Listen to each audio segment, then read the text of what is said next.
Šodien mēs pagatavosim spocīgu, netīro Oreo tārpu Halloween kūku. Sāksim mēs ar piņķerīgāko, atbrīvosim mūsu cepumus no pildījuma. Šis būs pat labumiņš, lai tā kūka iztītos netīra. Nākamais izkausēsim sviestu un saberzīsim mūsu cepumus. Ieliksim cepuma papīra pamatnē. Sviestu pievienojam cepumiem.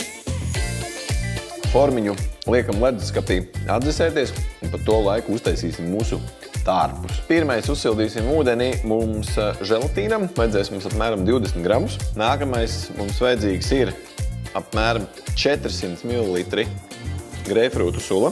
Lai mūsu tārpi nebūtu tik rūgti, pievienosim arī mazliet cukuru. Un labai garšai vienu paciņu vaniļas cukuru. Tā, sula mums ir mēreni silta.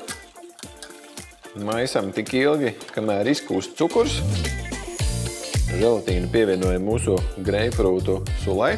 Ļoti svarīga sastāvdaļa šai receptei būs salmiņi, bet mitrumizturīgie, ne papīra. Sulu lejam krūzītē vai burciņā vai kādā trauciņā. Liekam iekšā salmiņus. Un šo mēs liekam leduskapī vismaz uz 3 stundām, vēlams uz nakti.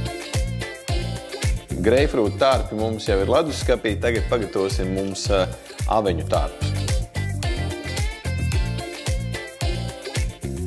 Tālāk turpināsim ar mūsu pildījumu kūkai.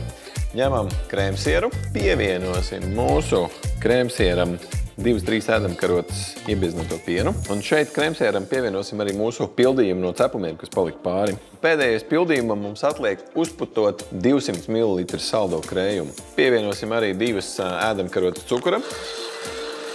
Putu krējumu iejaucam siera masā. Un šeit mums pat ir svarīgi, ka mēs neizlīdzinam, bet atstājam tādus kunkuļus augšā. Pildījums mums ir sastindzis, atliek mums nodekorēt mūsu kūku. Tā mēs izkausēšu atlikušo sviestu un samalšu vēl satīrītus Oreo cepumus.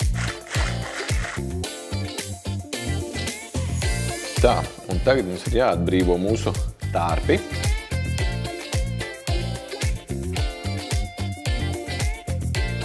Izskatās briesmīgi, bet šoreiz tas ir kompliments, lai jums šausmīgi labi svētki.